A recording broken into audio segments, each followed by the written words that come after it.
everyone.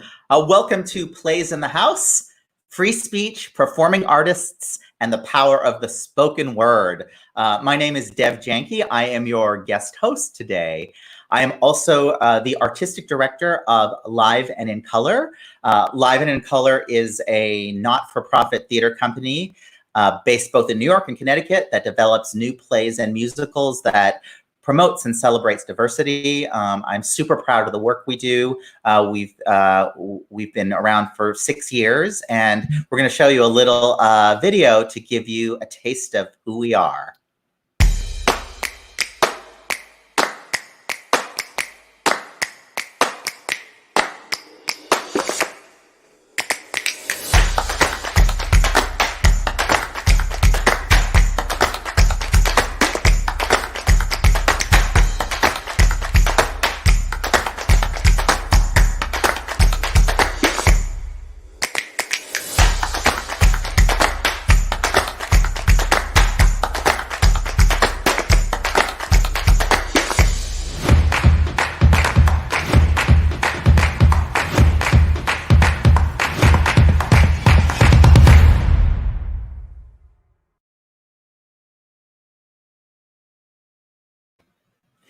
You can find out a lot more about us at theaterincolor.org, so be sure to check that out.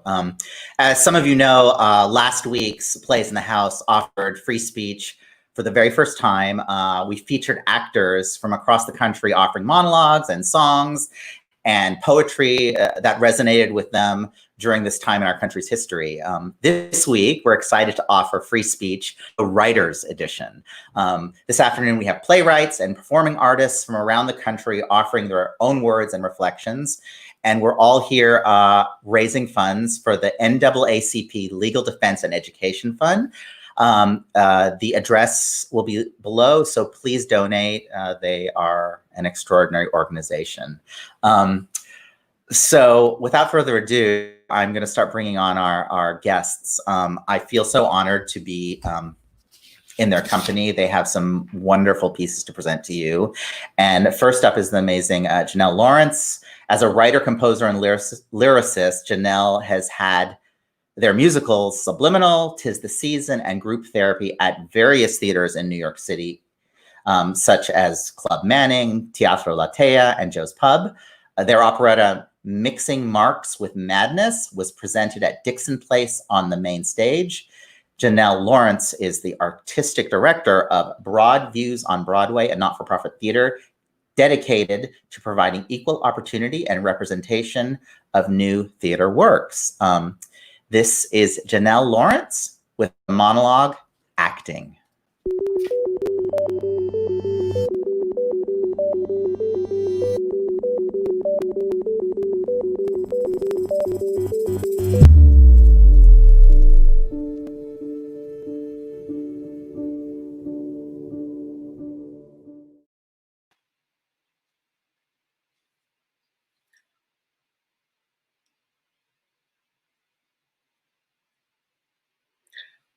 I haven't thought about what someone else is going to think about my face in months.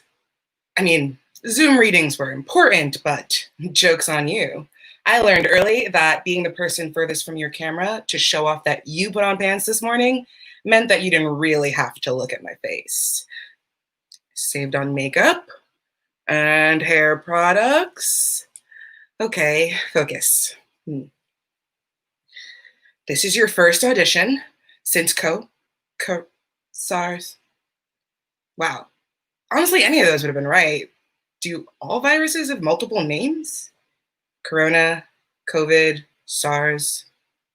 The thing that gave me the opportunity to kick up my skills. At least take a bunch of workshops.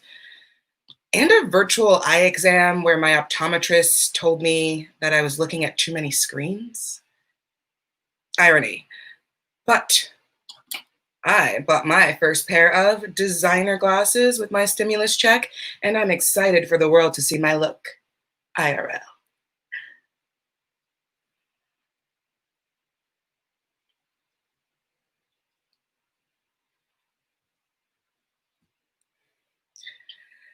I can't believe this is my first audition in a year. I woke up one day feeling like I don't want to look back in 50 years from now wishing I would have made my dreams a reality. Ever since then, I've fully committed myself to the pursuit of happiness, acting. I'm ready for this. And it sucks that I had to wait a year to get into it, but I'm excited to be back. I'm excited for people to see me in real life and not base my acting on my internet speed or my camera clarity. I have been eating daily kale salads, studying up on theater superstitions. I am ready for my career to hit big. Unimaginable heights. In the heights. Hi, Janelle. Hi. Thank you for that. That was wonderful. Thank you. You need to tell us what inspired this piece. My partner is an actor, and I'm a writer, and she's just been talking a lot about like getting back into acting, like going back. And she had just kind of transitioned over. She used to teach acting in Rikers, and as Rikers was closing, she transitioned back to being just an actor. And so she's had this big commitment, like I'm going to go back into acting. And a few months after she made that commitment, Corona hit. And so I kind of just thought about like this idea that like, what would she feel like in a year when she goes to her first audition? Has she performed this monologue? Not yet, no. No. I think you are expressing what many actors are feeling right now. The uncertainty of everything.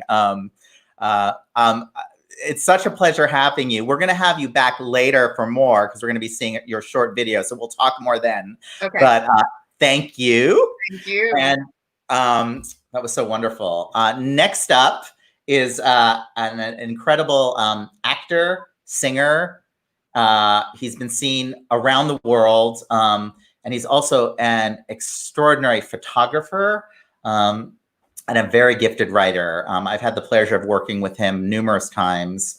He is a gift to us all. Please welcome James Alexander performing Moment of Fear. Hi. My name is James Edward Alexander. I am a Black man. I am 54 years young. I have sarcoidosis. My lungs are compromised. Most police officers are afraid of me. I have no criminal record. I am an artist. But it doesn't matter because my skin is black. I'm afraid that one day I'll be stopped aggressively and commanded to get down on the ground now! Guns pointing right at me because I'm in the wrong place at the wrong time. My breathing is really compromised when I get excited. I try to let the police know that I have a lung condition. He doesn't seem to hear because I'm a big black man, even though I spent a whole year losing 90 pounds. So now I'm thrown to the ground really hard, and I'm just trying to catch my breath because all the wind has been knocked out of me. So I let the police officer know I can't breathe between trying to catch any air in my lungs as his knee is on my neck. I try to struggle to get in a more comfortable position.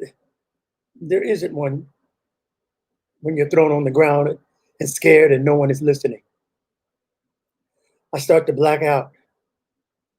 I'm crying for someone to help me, but I can't quite get the words out because the knee on my neck is really cutting off my air. My eyes start to bulge out of my head and my tongue feels thick. I now have no more air. Everything goes black.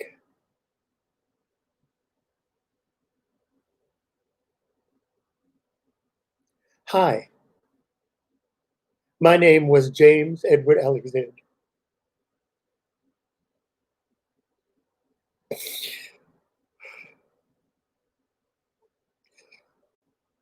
I was a black man. I was 54 years young.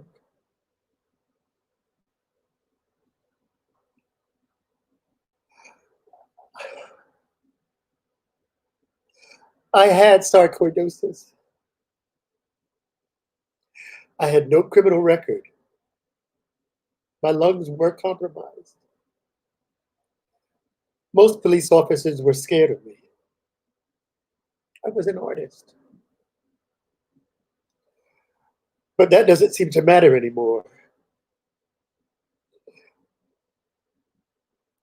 Because 30 seconds ago,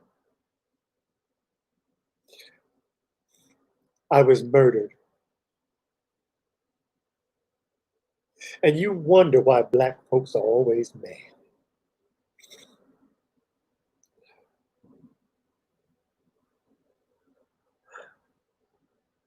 Thank you.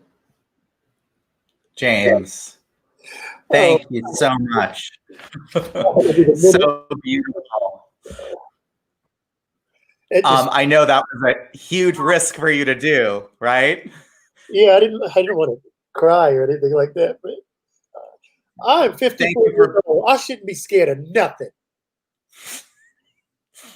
Well, talk a little more about that and the genesis of this piece, because it truly is so beautiful and so honest.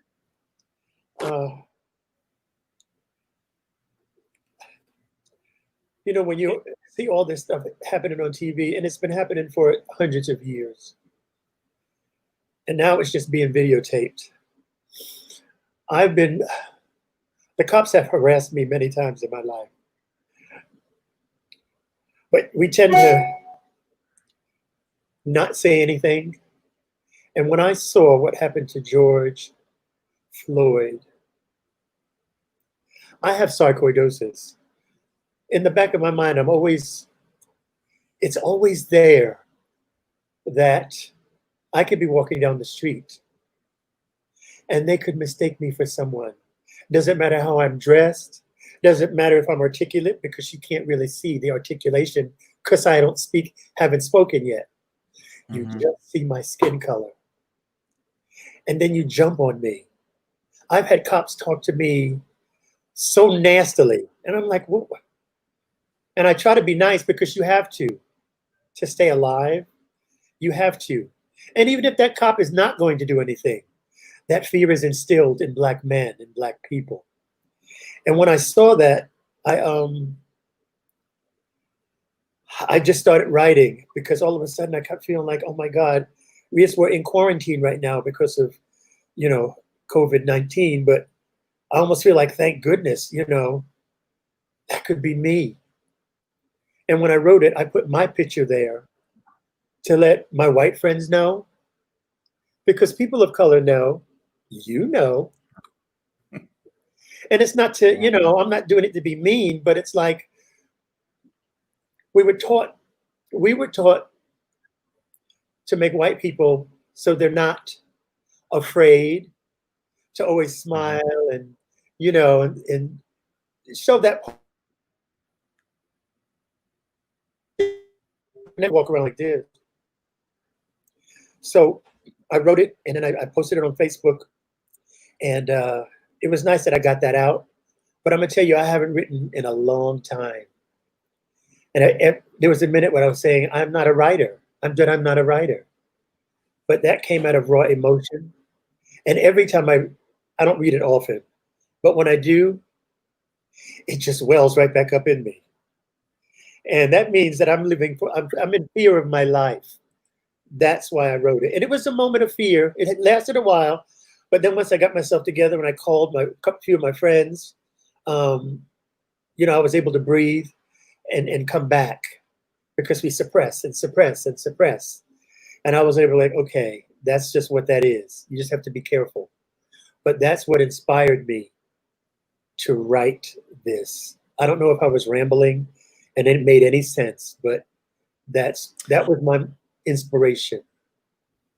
Oh, I think it makes sense to many, many, many people. So I say thank you for sharing your vulnerability. And what's so wonderful about us as artists is that we have somewhere to channel all our feelings and all the rage and all the fear. And you are a writer. So keep doing that. I'm your biggest fan. Thank you for being here. I adore you. I love you. We will see you very soon. Thank you so much for having me. And listen, God bless everybody. And it's nice to be nice. That's all I have to say. It sure is. Thanks, James. Thank you. Next up, we have Valerie David. She is a writer and the performer of the award-winning, international acclaimed solo show, The Pink Hulk, a one-woman's journey to find the superhero within, which chronicles her inspiring and comical journey as a 3-time cancer survivor. And she's working on a new solo show that was developed at Live and in Color, titled Baggage from Baghdad, about her family, how her family fled Iraq in 1941. They fled from religious persecution and how it's shaped her today. This is The Coronavirus and Lives Matter Spoken Word by Valerie David.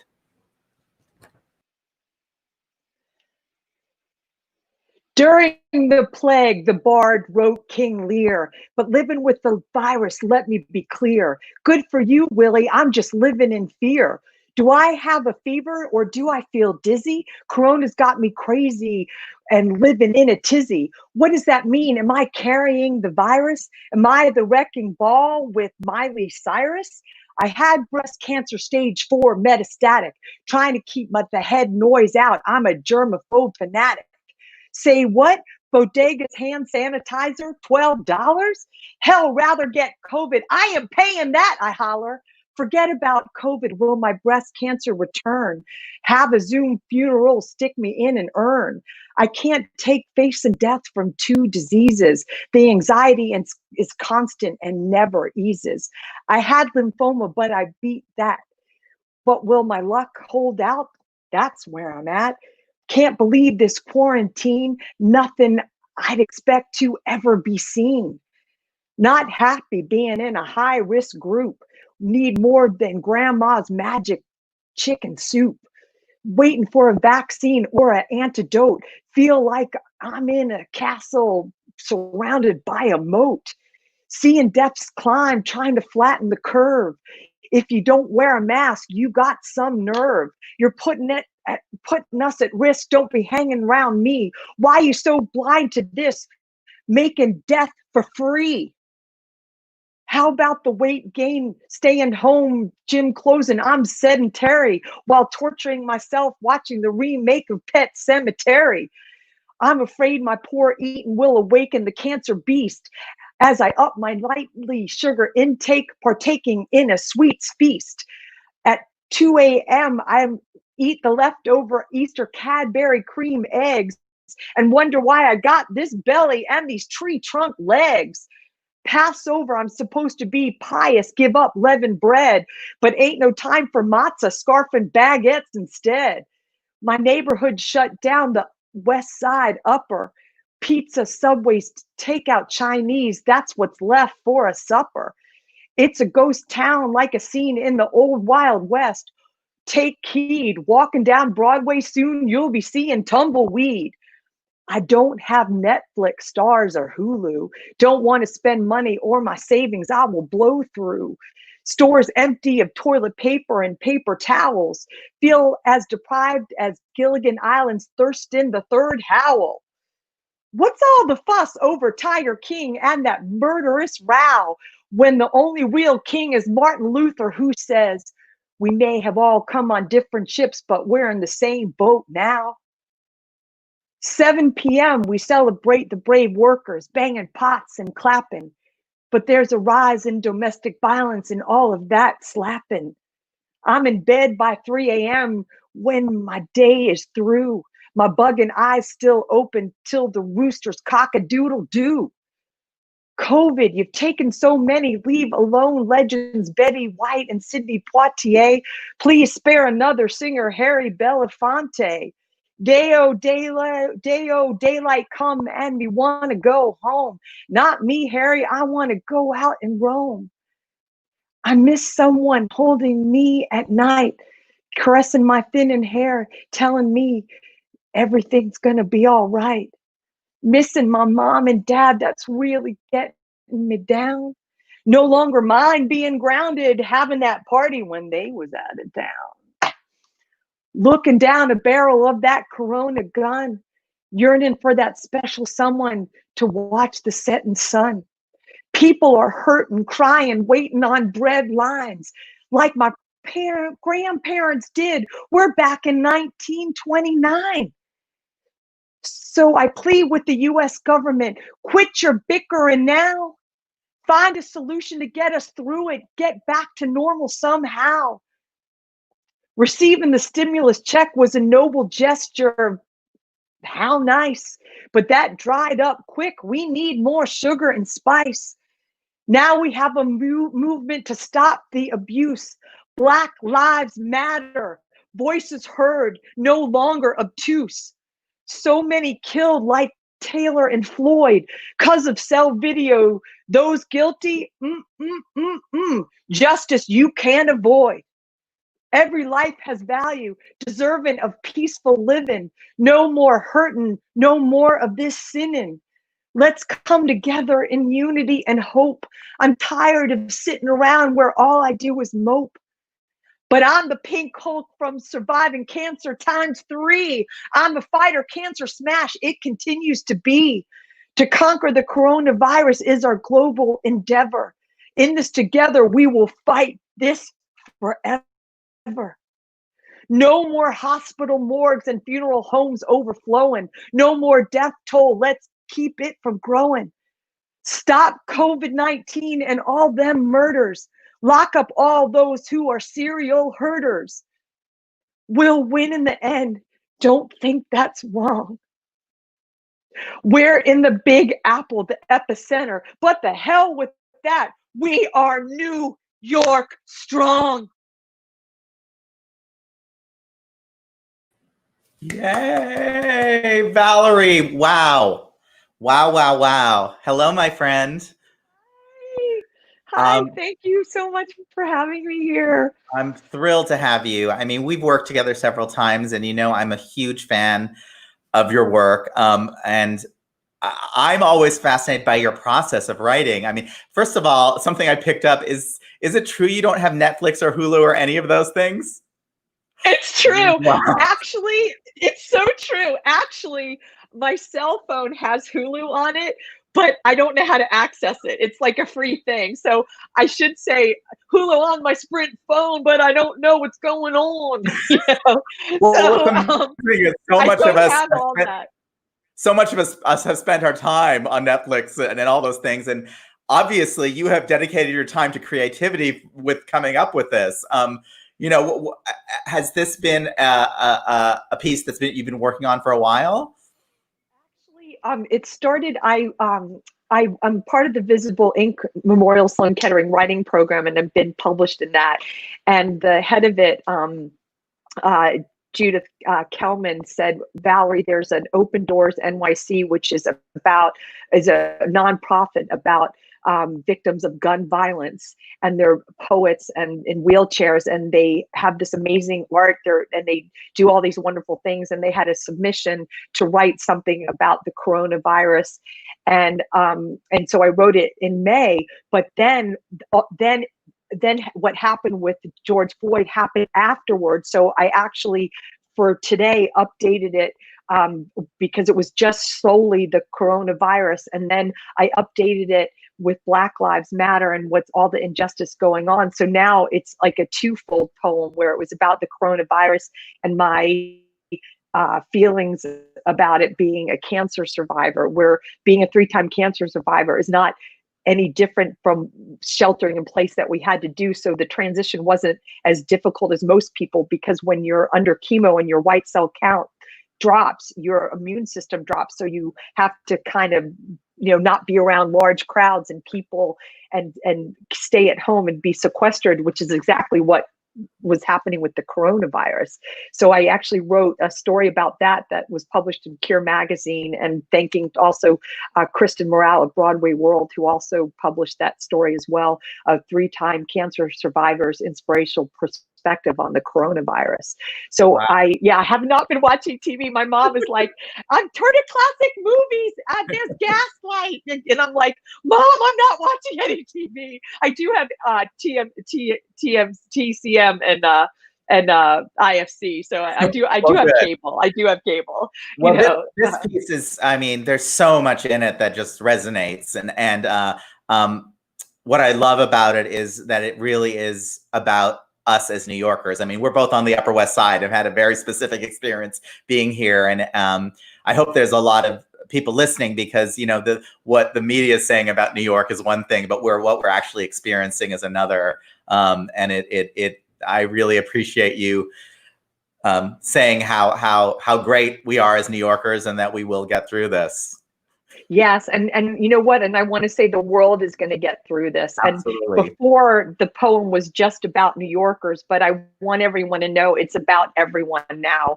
Globally, we're in a fight together with stopping abuse, stopping the coronavirus. So this poem, I hope, my goal is to give hope to others. And I want this poem to speak to all of us, because we're all survivors together right now. Well, it absolutely does. Thanks. I love you. Thank you for being here. I love you too. We'll Thank see you so soon. much. Yes, and pinkhulkplay.com if you want to know about You Can't Mirror. Yes, everyone check it out. Check it out. It's an incredible play.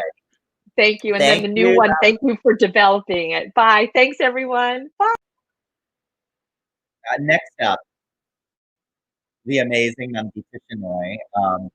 Her play, Washer Dryer, has had multiple productions across the country, including a run off-Broadway at Theater Row, produced by the Mayi Theater Company. Her most recent play, Rage Play, was supposed to have her premiere this spring at the Abrams Arts Center, produced by the Flux Theater Company. Unfortunately, like many shows through the coronavirus, it was postponed, hopefully. Hopefully we will be seeing it very, very soon. As an actor, she has originated so many roles for so many new plays across the country. And she's just extraordinary and a dear friend and colleague and collaborator. And I think we must hold some record, because both of us have done 5 productions of Monocle Mantra together. Anyway, I'm very happy to introduce Nandita Shenoy performing A Response to Recent Events. I am not Black and I am not white. I live somewhere in between, surfing between discrimination and privilege.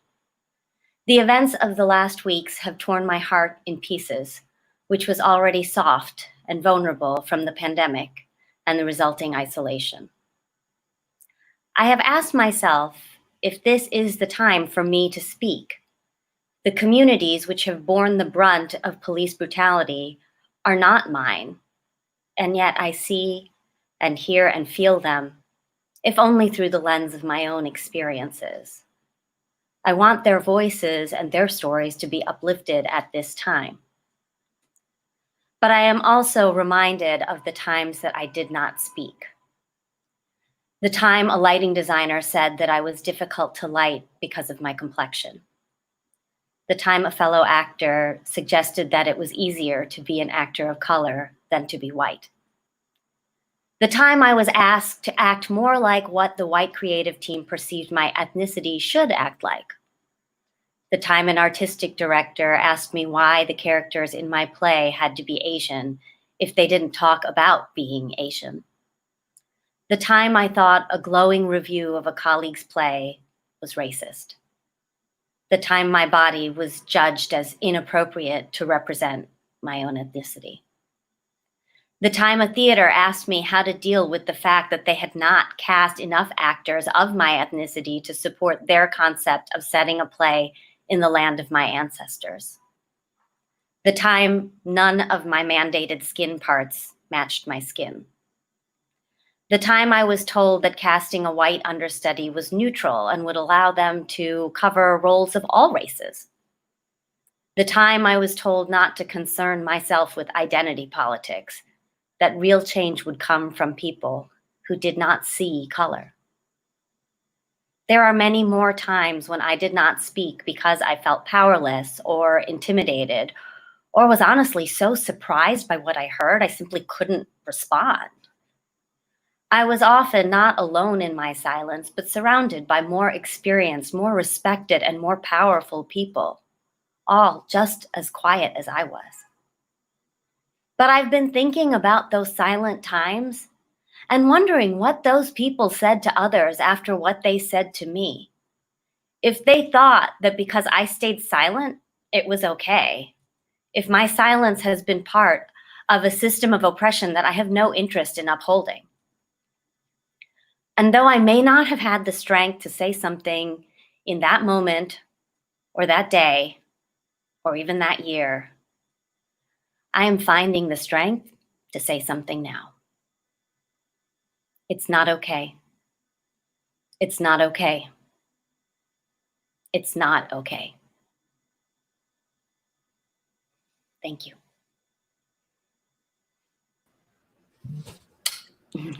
Nandita, thank you, my sister. My So beautiful. I mean, we have so much history together, and I feel, because I've known you so closely for so many years, that you have spoken up and been very, very, very clear with your feelings about us as brown people. But what made me realize this is that because we're so close, we've been able to share that with each other, but we haven't been able to say it out loud to the world. Yeah. Can you talk a little bit about that? I know we could talk for hours about it, but about it. Yeah, I mean, I guess I've just been thinking so much about just all the little things that you kind of have to let go of to get by, and wondering what effect that has when so many of us do stay silent. And I know it's just a tremendous responsibility to have to speak up all the time. And I think sometimes some of us are just exhausted from doing it. But in these, what I would call watershed moments, it does feel like we do have a responsibility to say something. And I think we all have a responsibility to say something. I wrote this specifically for this piece, or for this stream. And I just added the thing about other people, because I realize I take so much responsibility on myself, but it's a kind of culture of silence that we also live in. And I think that what's happening right now is breaking that culture. And I hope that we can all, take the time to be brave. Thank you. I mean, you have always been a leader in this fight, and I love, respect, and so love you that I can't wait to see what you come up with next, because your work is just brilliant. Thank you for being here. Thanks for having me. Our next artist, Riki Stevens, is a singer, songwriter, and recording artist. Riki was the 2018 winner of the Billy Blank Jr. show, Connecticut's Got Talent, at the Wall Street Theater.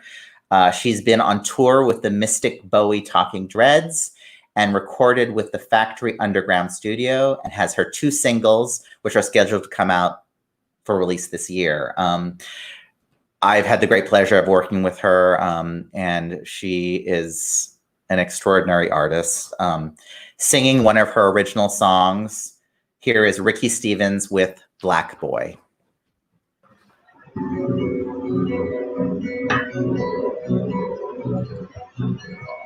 I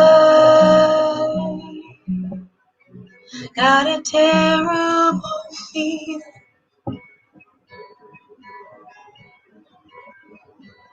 Quick, smell these flowers. While you're still breathing. And please stay close to me, to me. They're out to get you. I know I will try to protect you with ferocity, with hope. Please stay close so they don't get you. And please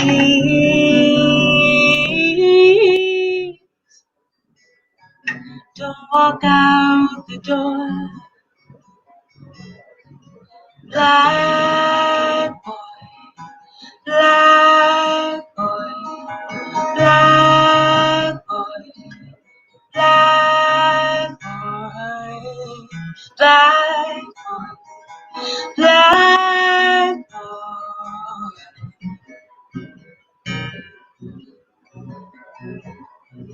You fall again and again and again, and I have to watch again and again and again and again. They don't care, they laugh, they mock, and they ache again and again and again and again, fall again and again. So please wait for me before you decide to walk out the door. Black boy, black boy, black boy, black boy, black boy, black boy, black boy, black boy, black boy.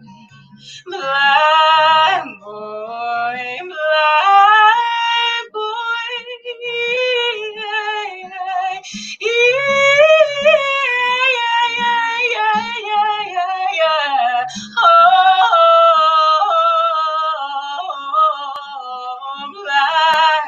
black boy. Oh, black. Thank Riki, you. my friend, I just am so always so moved by hearing your words and your voice. You have such a gift. Thank you for joining us. How are you? I'm good. Yeah. Good, yeah. Tell us about where the song came from. Okay. I know you're such a prolific writer. You're always writing, and you often send me little clips. And this is a new one. Yes, this is a brand new one. So I wrote this one right before, like I would say around January. I think I wrote this song last January. And I don't know, I was just kind of like in this whole little bubble in a very like artistic and writing space, very inspired by a lot of the things that were going on around me. And I happened to watch Jordan Peele's. He has done a remake of The Twilight Zone. I don't know if you've seen it yet. And he I haven't seen it yet, but I know about it. You have to see it. It's incredible. He has an episode where there's a Black mother trying to get her Black son to college. And she keeps getting chased down by this white cop who just kind of like always finds them. She has this weird like video camera where she can push rewind and it will rewind back. And so she'll try another route, but the cop keeps finding them. And it's almost like it's very insidious. It's almost like she can't go anywhere without this death sentence on her son. And the show it ends well. He does end up going to college, and she what's her name? Sanaa Lathan is the mother who plays the mother, and she does this powerful like Black mother's monologue at the end about pain and frustration and how she's gonna see her son is gonna have a future, and this death sentence is not gonna be the end of his life. And so she does end up getting him off to college, and it's really powerful and beautiful the way that Jordan Peele like lays it out. And I just was in tears. I was overwhelmed. It really triggered a lot of that deep fear that's underneath my smile, you know, and my bubbliness. It's there, you know. I don't want to be, you know, as a Black woman, I don't want to be seen as a victim. So I carry myself in a different way, but it's always there, you know. And I was just in tears. It made me think of, you know, my brothers and my nephews, and just, I don't know, it just kind of like woke me up. And I literally grabbed my guitar in tears and wrote that song. It just came out like that. I swear to God. And I've never, like, that was a new experience for me to write, like, to just kind of like have a song kind of just come through me. So I feel very honored to be able to sing and have presented that song. And that song will be on my album. I just recorded my album, and it will be on my album. Yes. Fabulous. Well, and it's just crazy that you said you wrote it in January, and, you know, when we called you up to sing something, that it has such resonance, and, you know, right now. But please keep on writing. You are such a unique, beautiful voice. I'm your biggest fan, and there's a lot of fans out there. I so appreciate you joining us today and sharing that. And I definitely will be getting the album. Yay! Thank you, my love. I miss you so much. Thank you for having me. Bye, guys. I will see you soon. All right. Just a reminder, everyone, click the donation below for the NAACP Legal Defense and Education Fund. That's why we're all here. We any donation, small or large, is wonderful. Next up, we're going to have a video offered from one of our first writer, Janelle Lawrence.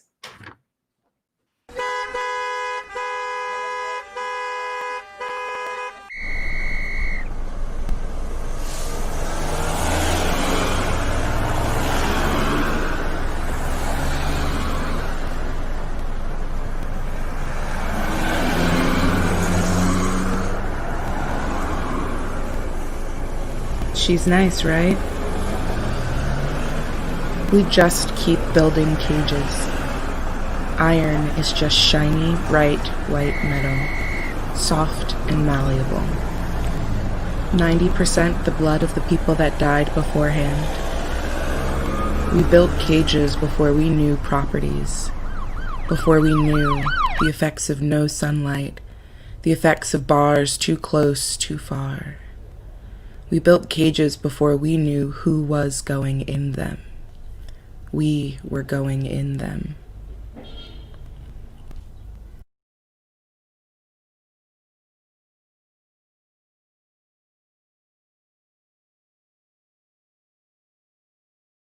In transit, I recognize that movement is inevitable. The cage is movement. In transit, the cage is the iron and the movement.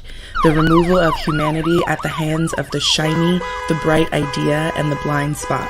The malleable rules that soft white concepts form. The cage is made of iron. We built cages.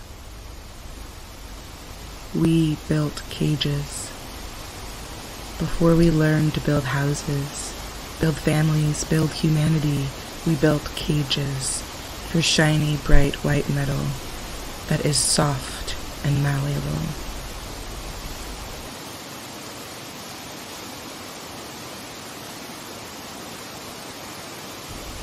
They gave us language to try to define, and then gave us no room for definitions.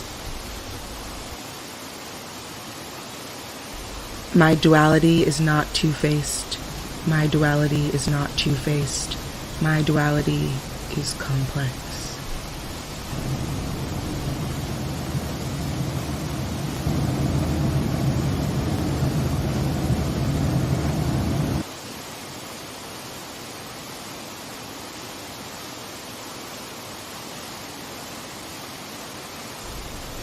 How many times can I split myself and repaint myself?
Wow. Please welcome back Janelle. Are you there? I'm here. Hi, welcome back. Wow. First of all, there's so much in there. My duality is complex. I think many of us get that. Talk a little bit more about that. I feel like one of the things inside of this piece, besides the fact that it's encouraged, it has like a guided journal. So you're encouraged to ask yourself some of these questions while watching this video and then in post. And it also tells you like, go back, like after you've answered a few questions, come back. And so that comment about duality comes up in the journal, in the guided journal. And it's just, how often do you recognize your multiplicity? And how often are you allowed multiplicity? How often are you allowed to be more than one representation as a person who is Afro-Latinx, Black, queer, non-binary, femme? There are so many cages, and they create them. Sometimes they're purposeful, sometimes they're intentful. But what does that mean every time I create a cage? And what does it mean every time I put myself in a cage? What does it mean every time I'm forced in a cage? That's really where all of In Transit goes, because constantly I'm transitioning from cage to cage, from place to place, from person to person. Yeah.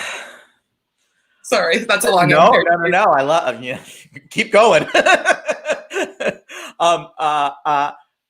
How did this piece evolve? How long ago did you create this? I made it in quarantine, so maybe like 2 months ago in April. I have no idea why I made it. I took, so all of the photos in there are photos from my phone. I took all of them at literally random different points of my life. And I was just thinking, I guess during quarantine, I asked myself this question: whoever takes me anywhere, how do I get from place to place? What does it mean to be in transit, like a train or a subway? And then what does it mean as a person to be in transit? And also just thinking about the language of transitioning and transgender, and as a person who identifies as non-binary, but also sometimes two-spirit. My gender is in transit, my sexuality is in transit, and just finding these ways that they intertwine was where that all came from. And it just like spooked, and then I made that. So you've had a very creative time in quarantine. Some days, yeah. Some days, no. And that's like, that is my duality too. Yeah, absolutely. I think in all of us. I'm so inspired by your work. Thank you for sharing it with us. I can't wait to see more. You really are a gift. Thank you for being here today. Thank you. And I look forward to seeing you in person very soon. Yeah. Thanks, Janelle. So next up, the wonderful Bill Wright, who is a playwright and the author of 4 incredible novels. I've read all of them, so go pick them up. Sunday, You Learn to Box, When the Black Girl Sings, One Foot in Love, and Putting Makeup on the Fat Boy. He is the recipient of the American Library Association Stonewall Award. He has been nominated for the GLAAD Media Award and is the winner of the Lambda Literary Award. He is also the recipient of the Millay Jerome Foundation and Edward Albee Foundation Fellowship. Please welcome Bill Wright performing Hard for Me to Believe. The man was so big, it was hard for me to believe they could carry him plus the coffin.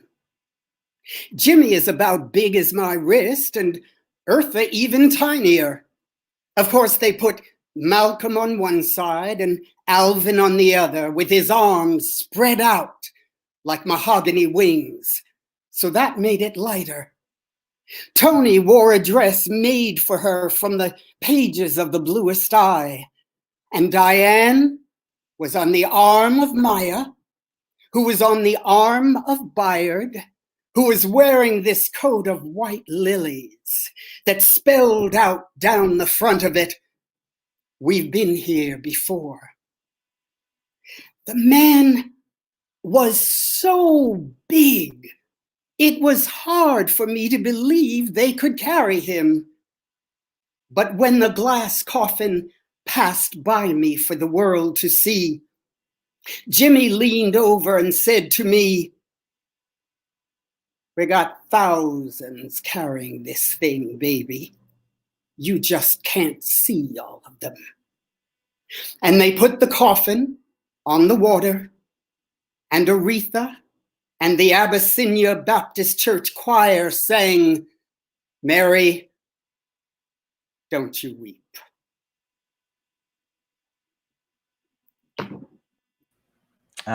Bill, hello, my friend. Hello. Thank you for being here. You know, I'm your biggest fan. I just, you know, your writing is extraordinary. I've known you a while, and I know you have such a great love and respect and passion for Black culture and history and these icons in our business. You've written a lot about them. Talk to me a little bit about that history that you so speak about often. Well, this particular piece was inspired by a photograph that was taken in 1968. And it is a photograph of several celebrities, Black celebrities, Eartha Kitt, Sammy Davis Jr., Nancy Wilson, Berry Gordy, and they're coming out of Ebenezer Baptist Church after the funeral of Martin Luther King Jr. And they're following the casket. Mm-hmm. And I thought, and this is not new information, how the legacy of Black people in America is following caskets. And inside those caskets are Black Americans who are in those caskets simply because they are Black Americans.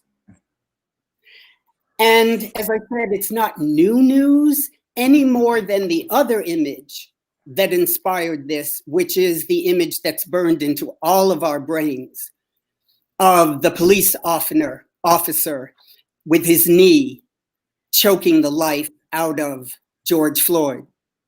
And I thought, again, this is not a new image. If you look at drawings of slavery and slaves in captivity, you will see white men with their knees on the necks of Black men. Mm-hmm. So historically, this is, again, another legacy, is the mistreatment, the cruelty, the murder of Black people. Whether it's Floyd at 47 or Breonna Taylor at 26, we continue to follow caskets of Black people who are dying because they are Black. And that was the inspiration. Yeah. Yes.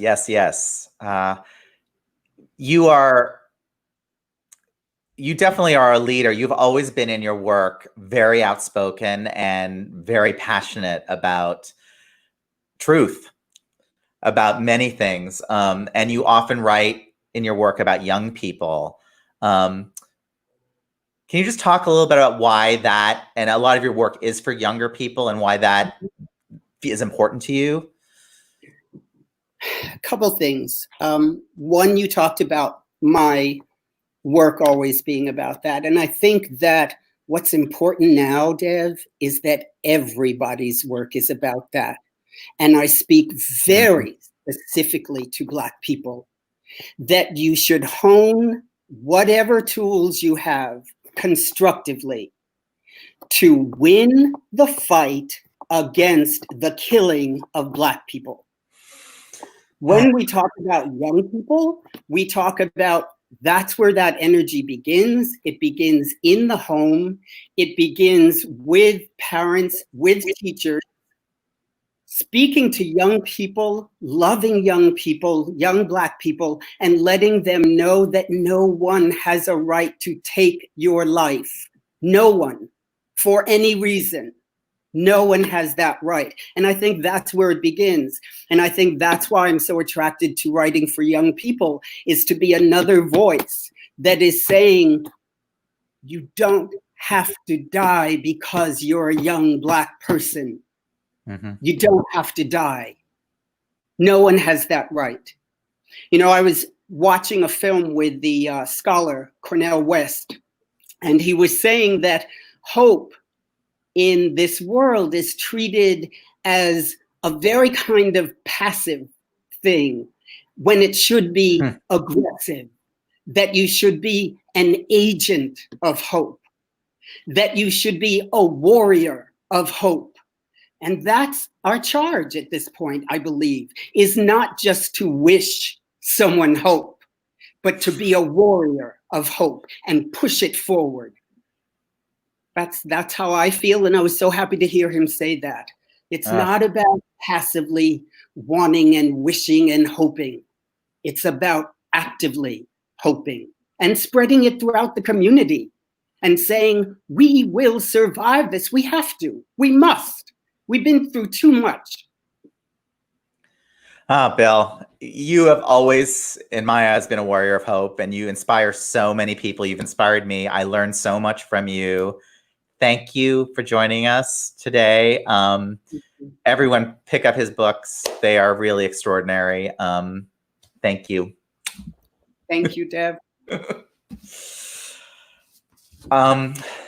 Next up, Awa Salseka.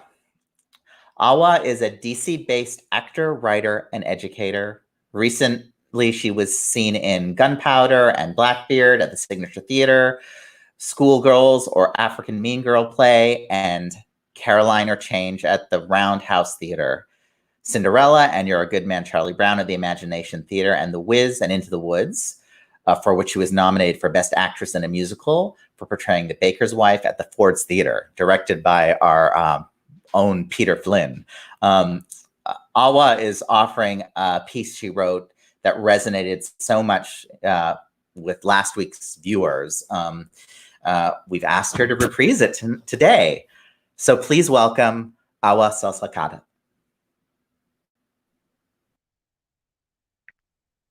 I want to post things that make me smile.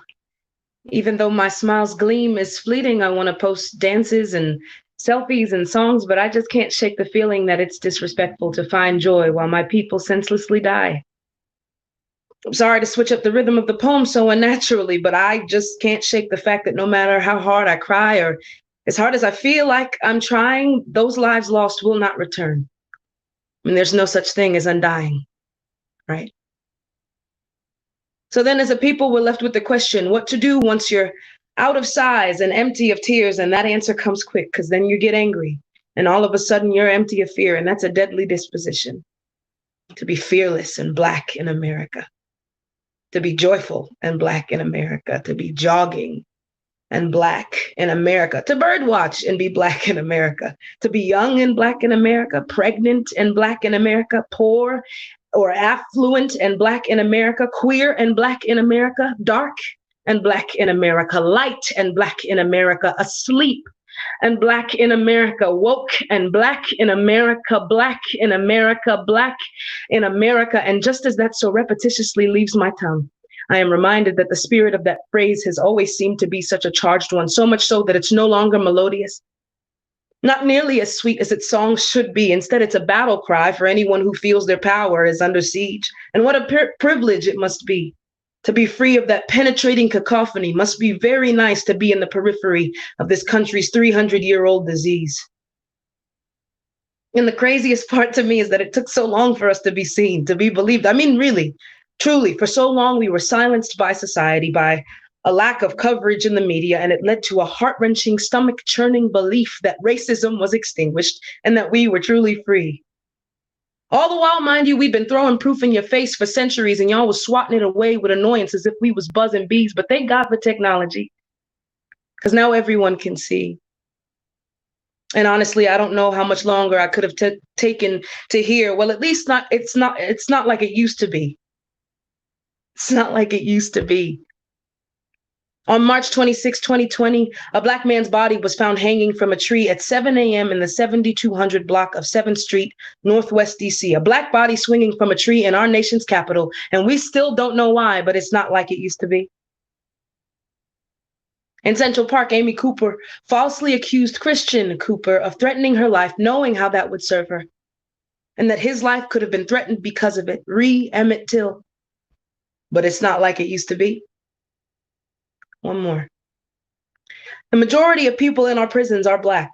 We are disproportionately incarcerated, imprisoned, and made to suffer in disparaging conditions. Our people are still in shackles. We still work for free. It's modern day slavery, but it's not like it used to be. Well, those people committed crimes. Pause. It's nonsensical that a nonviolent crime is enough incentive to make a Black man the government's lifelong abductee, but the cops who killed Breonna Taylor still stand free. And the president exacerbates the problem. He gives incentives to the racists in this country to act out the brutalities as ferociously as they please. Got the nerve to act like all POCs are thugs and drug dealers. Come on, bitch, please. First of all, with or without a Black man selling it, your badass kids will still find a way to smoke weed. And moreover, if you agree with any of the former, have ever made an excuse for the deadly use of force against those who have no bearing of hope in this godforsaken place, those who are still challenged when they go to claim their space as a part of the human race, and to those of you who remain silent in the face of our riots, fuck you, because there's no room in this movement for those who remain complacently quiet.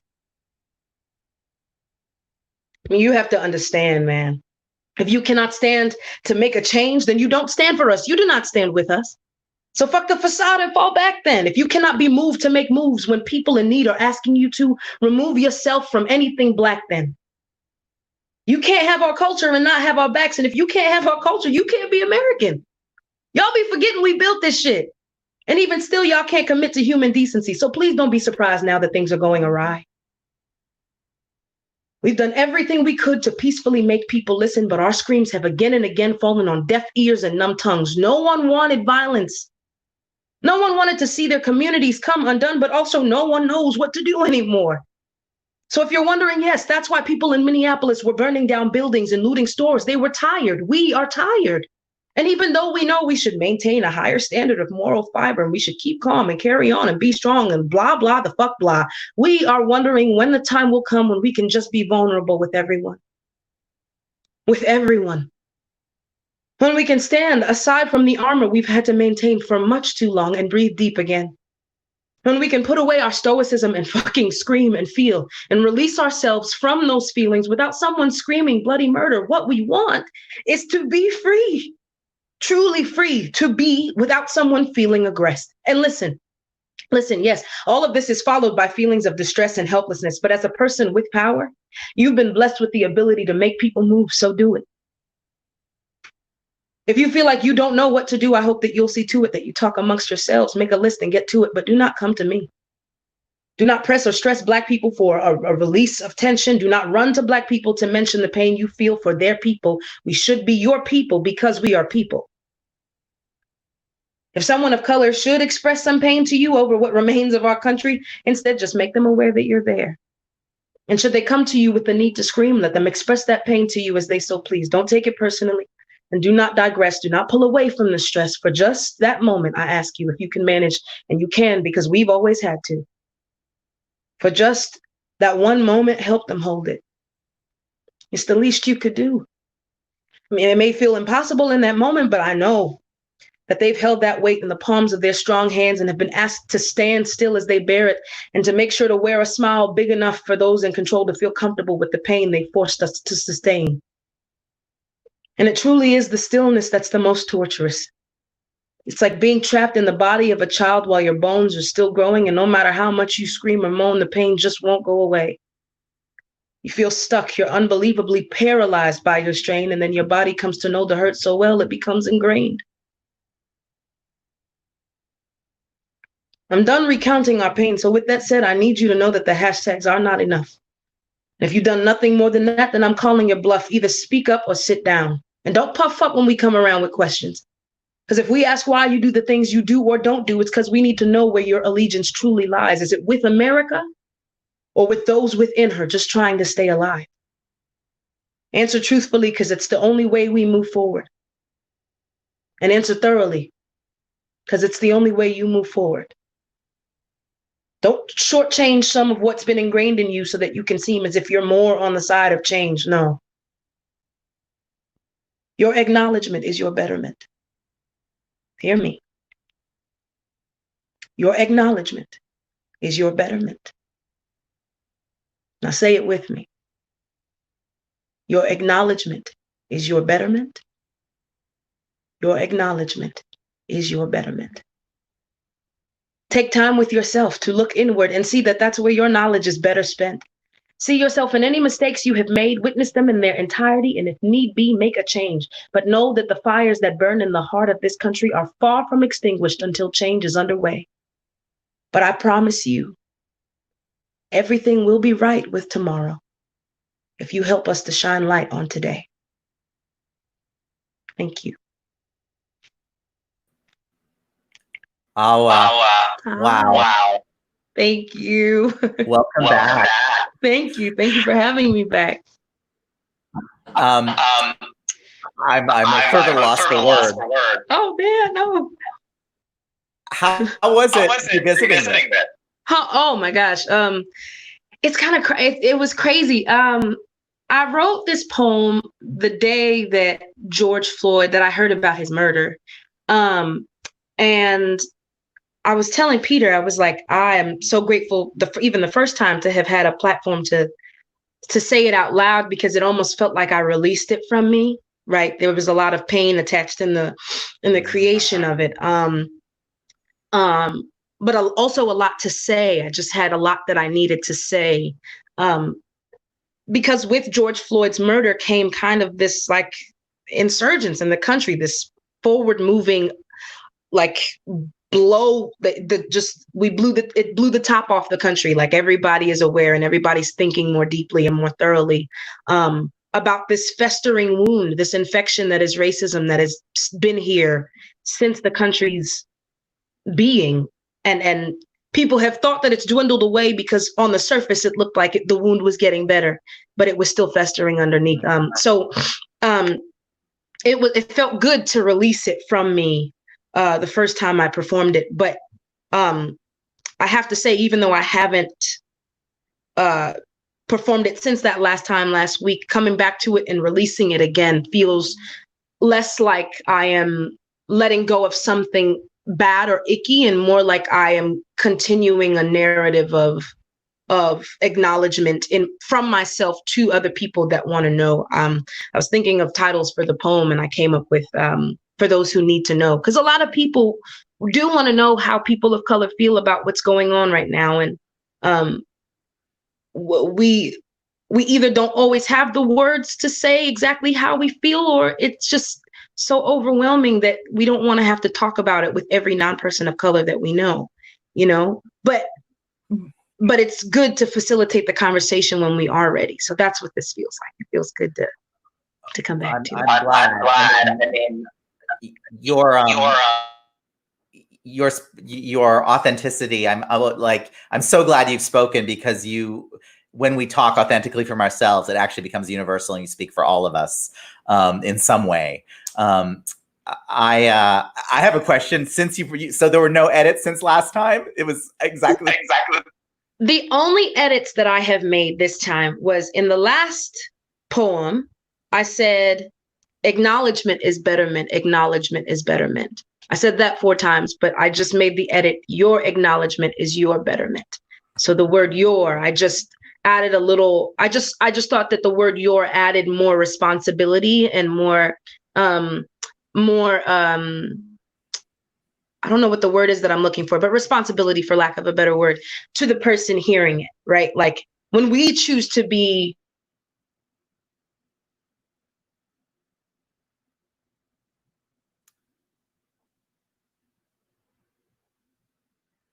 Oh dear, I think we lost Awa.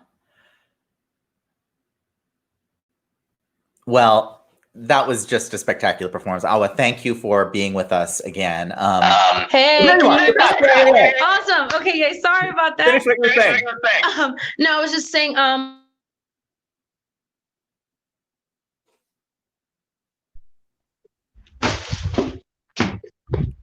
You're back on.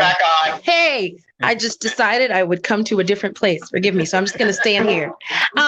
When we choose to be knowledgeable of what's on the inside, whether it's bad or good or icky or happy or whatever it is, that always leads to a deeper understanding of self and a deeper capacity for understanding and empathy in the people around us. And yeah, and I added the your because I wanted to make it a point that it is our job to keep ourselves knowledgeable of ourselves for the sake of our betterment, and that our betterment is our responsibility. Absolutely. Thank you so much for sharing this with us again. Please keep writing. We need to hear more from you. And thank you. Stay safe, and we will see you very soon. Awesome. Thank you so much. Thanks. Bye. We have one last selection from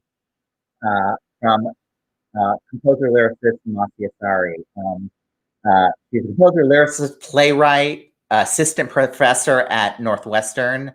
Her musicals include The Family Resemblance, which I had the privilege of working on with her, the musical Rishvor, and the Broadway-bound Monsoon Wedding, The Mirror of Most Value, and the Secret Agent musical, Sympathy Jones, which is done around the country a lot. It's a very fun musical. She has won countless awards. The Billy Burke Ziegfeld Award for Female Composers, and the most recently Go Write a Musical Lily Award. She's an extraordinary artist and amazing person. She couldn't join us live, but she did send a video of her most recent song. This is Masi Asari performing From Then. This is a song that I wrote that I was going to sing at a concert a couple days from now, and that live stream was canceled, so I'm going to sing it today.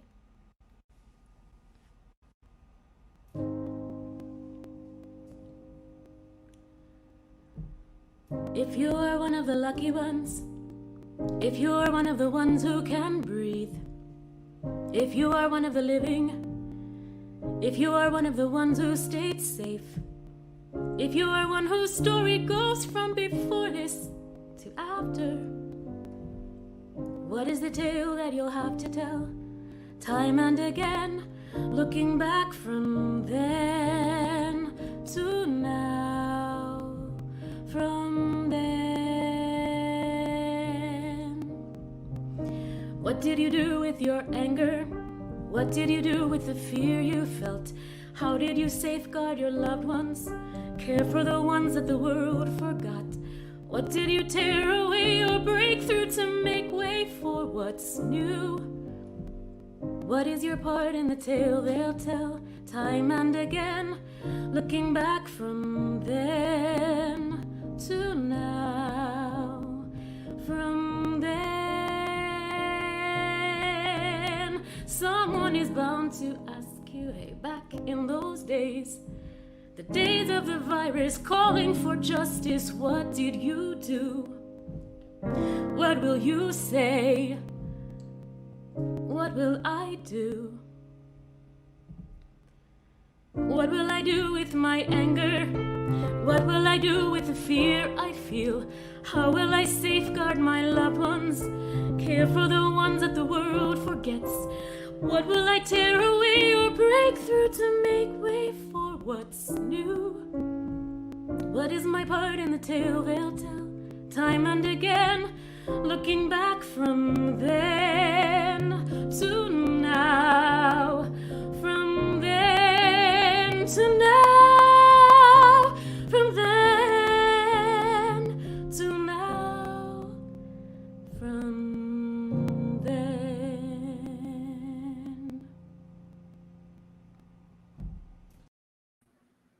Thank you, Masi. And thank you, everyone, for being here with us today, especially our incredible artists that I am so humbled and inspired and moved by. Janelle, James, Valerie, Nandita, Riki, Bill, Awa, and Masi.